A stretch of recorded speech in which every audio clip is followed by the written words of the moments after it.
So, the Zero project has been going on for over a year now, and I've been seeing your comments here on YouTube and over on Patreon that ask for tips on achieving certain mechanics that I've done with Zero, specifically the combat. Normally, in my videos, I ask the question, what do? But for this one, I'll be answering your question, how do? Or at least trying to anyway.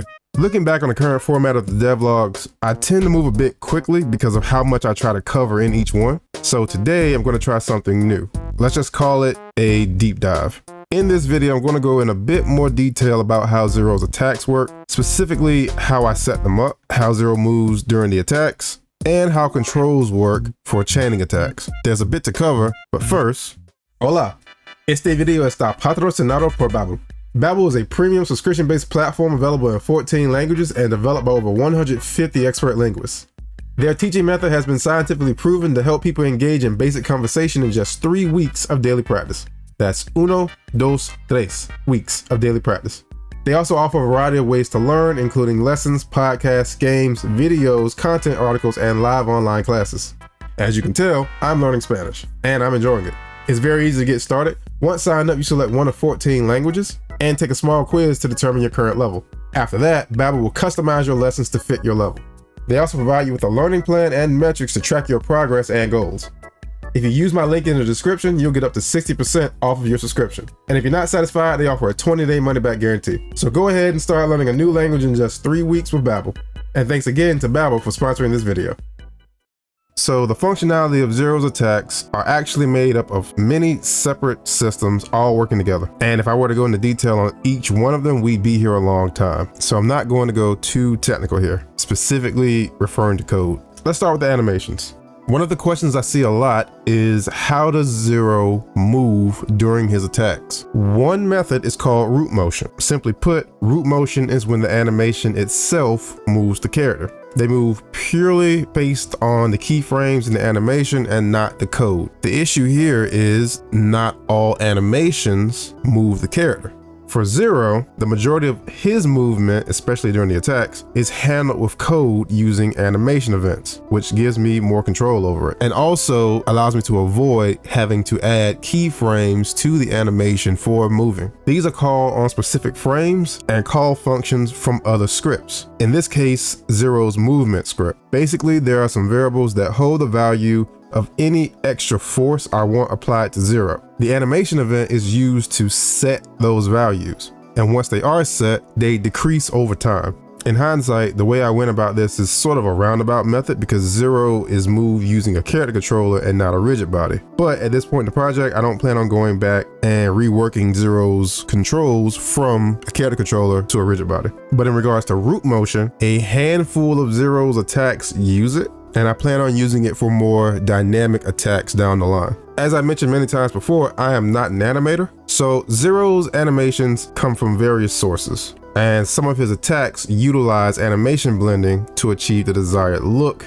by combining 2 or more animations. When setting up an attack, the first thing I do is determine which frames do I want Zero to move, if at all. Using the animation window, I add the animation events to the frames where I want the force to be applied. I also make use of the same animation event to make Zero stop on a dime during attacks by immediately setting that extra force to 0. I spend a lot of time testing out different values until I find something that feels right. Nope.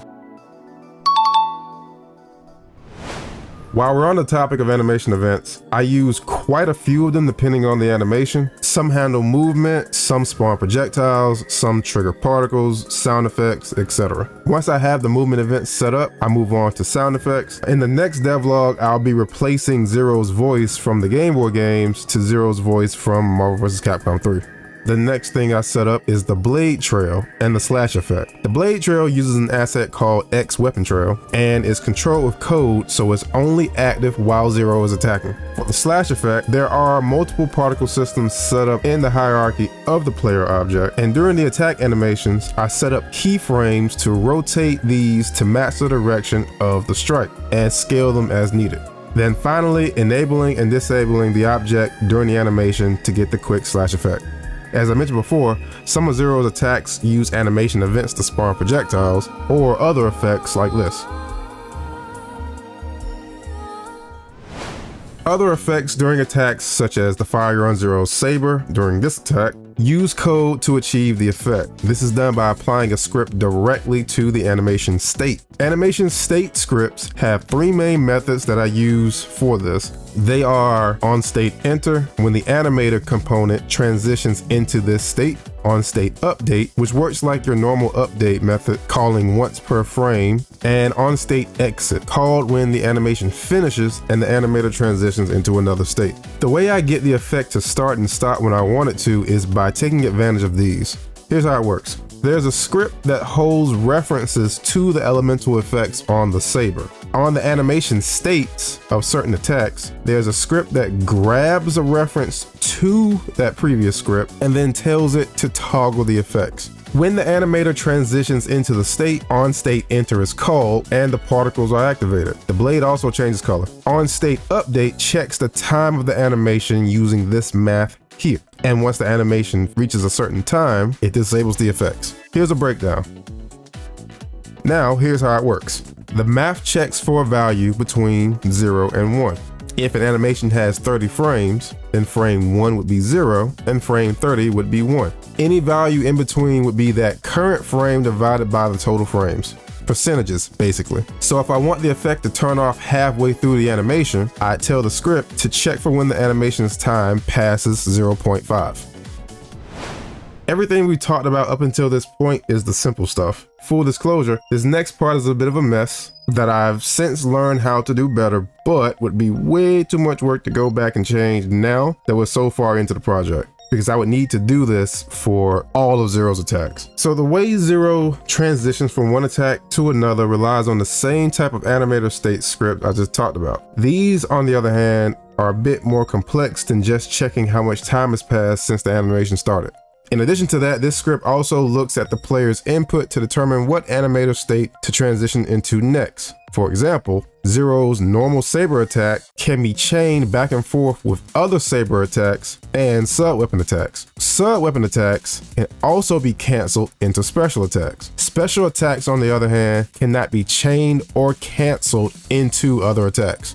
That's the main functionality of this script. Once I add this script to the animation state of a new attack, I have some exposed variables that I use to set up how that attack behaves. Now, these determine what the attack can and can't transition into. Is it an aerial attack, sub-weapon attack, special attack? What time should the script stop looking for input, etc.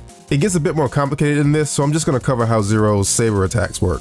When an attack starts, a reference to the attack script is sent to the main control script. When the player presses the saber attack button again, the control script tells the attack script that an input has been received. This toggles a boolean on the attack script and prepares it to transition into the next attack in the string once it hits the right transition time. The transition is handled by the animator, and once it does, the process repeats itself. The last step to setting up a new attack is to set up the hitbox, which is also a child of the player object. I've seen other methods of setting up hitboxes where they put the hitbox on the weapon itself, but for this style of gameplay, I felt like that setup wasn't really necessary. Also, the collider component on the hitbox is set up as a trigger. I first set up some keyframes in the animation to scale the hitbox and toggle it on and off. That's the easy part. The next step is setting the actual values of the attack. On the hitbox object, there's a script that holds all of the parameters for the attack, values like damage, knockback, and launch force. There are also some enumerators that hold attack types that influence how the enemy should react to the attack. For example, knockback and launch should trigger different animations on the target. All of these values are set on the first keyframe of the attack animation unless that attack has multiple hits, which in that case, the values for the extra hits are set on the frame before the hitbox gets re-enabled for each hit. When the hitbox script detects a collision, it checks to see if the object that it collided with has another script called damage receiver. If it does, then it passes its values to that script through a method called receive damage. This in turn tells the enemy script what type of hit it is, how much force it has, and the enemy script then takes that information and decides how it should react. This brings us to the last topic that I want to cover in this video. How do I handle Zero's aerial attacks? Long story short, for most of Zero's basic attacks, the aerial attacks use the same animation as the grounded ones. The attack script on the animation state is what allows me to have them function the way I want. Visually, however, these animations use 2 layers on Zero's animator, one for upper body and one for lower body. Otherwise, Zero would look like he's standing on air when attacking.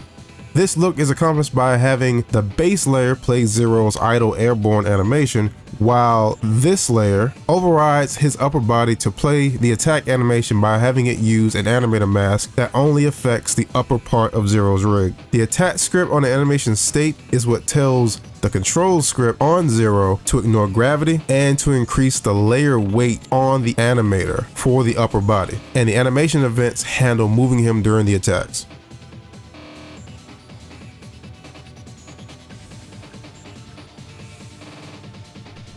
I hope this answered some of your questions about how I got some of the things to work in this project. I try to keep this concise out of respect to you all's time, and the devlogs would be way too lengthy if I tried to go super into detail with all of this stuff, and I wouldn't be able to cover as much per devlog video. Let me know in the comments if you like seeing more of the behind the scenes or under the hood type content. Maybe this video gets enough likes, we can do a tutorial on a more streamlined version of this system. Also, new Zero devlog coming this month. I know it's been a minute. I'm currently reworking Zero's movement, streamlining the controls, added some new UI, and the element system. Also, thank you again to Babbel for sponsoring this video. If you want to try the current build of this project, you can get it over on my Patreon. And speaking of Patreon, big shout out to my patrons. You all are the real MVPs.